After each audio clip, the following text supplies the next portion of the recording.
We've got breaking news. Stellantis CEO Carlos Tavares has resigned from the company, and this is a big news. Now let's pump our brakes and let's not go too crazy about this. But those of us who, especially like the American brand, the Ram and the Dodge brands, we've been struggling to figure out where are they going, and they had a plan. Hey, we're going to go all EV. You know, they said it when it was a popular thing to do. We're going all EV, and they made the big pivot. But the problem is, the pivot is now, the industry's going back over this way into maybe more hybrid technology, and Ram has been caught with their pants down, and it's just been a mess of a company. With Jeep sales are falling like crazy, Ram sales are falling like crazy, and those are the bread and butter of the companies. But I want to bring this article up here because this is from CNBC, and it says Stellantis Carlos Tavares resigns amid problems in the U.S. because of falling sales, and that's good news because I've said it many times. The Europeans do not understand the American market. They just don't. They like a smaller car. They're all about efficiencies and stuff. And well, you know, I didn't get this chunky because I live in Europe.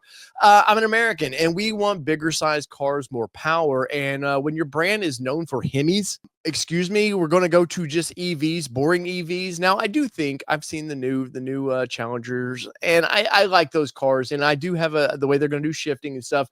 It will be fun, but it's never going to take the place of the gasoline powered cars today.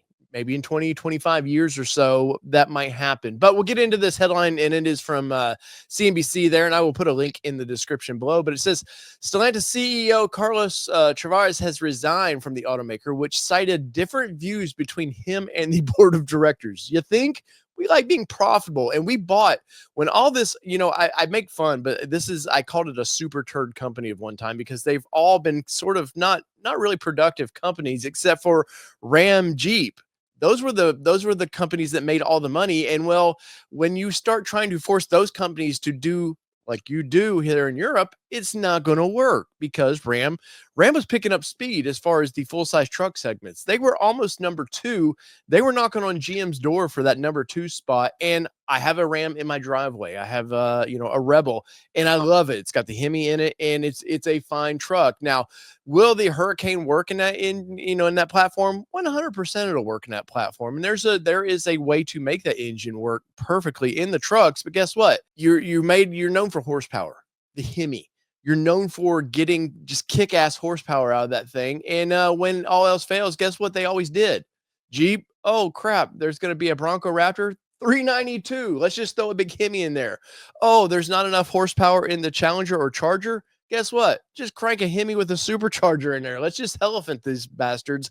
And that's what gets people excited. And when you base your company around that excitement and then suddenly go, oh, we're going to be an EV company like everybody else, the shit hit the fan, and the writing is on the wall. And it says the Jeep maker said its process to appoint a new CEO is well underway, and that it expects to conclude the search during the first half of next year. Until then, the company said it will establish a new interim executive committee led by Chairman John Inkelman. Now, committees never work out, so we know they're going to have to pivot real quick, and you need somebody at the head of the company to be the focal point, to be the captain, the leader. You remember when Chrysler was failing there in the 80s? They brought in Lee Iacocca to right the ship. He was a well-known personality. Nissan with Carlos Ghosn, who I'm not a fan of, but guess what? He was a personality. He was somebody that people aspired to look to and point you in the direction. Where Mr. Tavares, I don't see that with them. And of course, being a European company, I'm based here in America, that I don't pay as much attention to what he did in Europe. But from what I've seen in the past few years, the company is just, well, they are a big, big mess. And let's get into this article just a little bit further there. You can see, and it says, get into this. I'm not going to read the whole thing. I want you to read this article on your own. But it says, has unexpectedly resigned the automaker amid increasing different views between the executives and the board of directors, the company said Sunday. The world's fourth largest car maker said the board accepted his resignation on Sunday. His departure is effective immediately. Thank you. Immediately. these companies, they're like massive luxury liner cruise ships. They just don't pivot on a dime. So this turnaround hopefully is going to take, and I hope it's a turnaround. I hope it's not just, hey, we elect the next person from one of the companies that we own. We just promote them to the head of, and it's just business as usual, because this company is going to fail. The news came out that Nissan was close to failing within 12 months, could be failing. This company here, whether they want to say it or not, is close to failing. That I would say 24 to 36 months, but they are close to failing if they keep operating the way they are. And when you have your flagship brand like Jeep losing sales, Ford Broncos over there pulling sales away, and just the Jeep product has been kind of boring.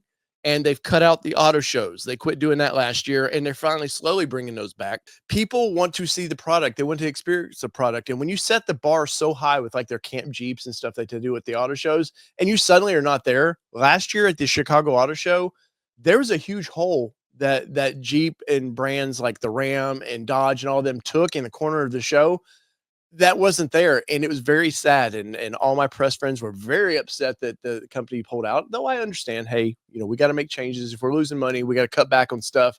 But where you don't cut back on is when you're the face of something, when you're just that out there. You've got to slowly pull back, but by the end of the year, they were at the LA Auto Show doing their thing again. The world's fourth largest car maker said its board accepted his resignation Sunday, and his departure is immediately, once again, which I'm so happy about.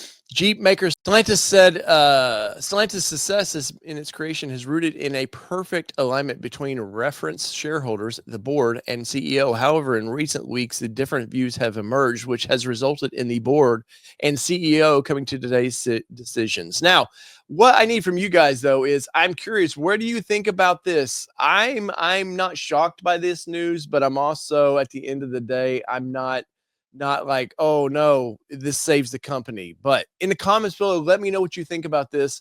How does this affect you?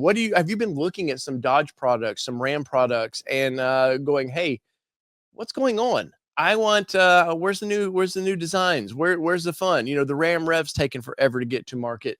The Jeep Recon, which I just dropped a video on, has taken multi years to get there. They've got to stop showing a concept vehicle in a digital form and going, hey, this is what we're going to do, build up the excitement, and then the letdown a few years later when it hits the market and people have done forgot about it.